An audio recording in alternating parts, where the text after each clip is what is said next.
prepararemos unos deliciosos nopales asados al comal.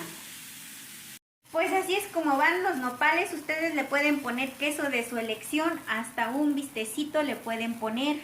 Le pueden poner unos camaroncitos encima, pulpo, o sea, el nopal se lleva con todo. Una pechuguita asada, así nos pueden acompañar, los nopales son muy generosos. Pues así es como nos queda este delicioso nopal asado al comal, acompañado de frijolitos y sus tortillas y ya, están listos.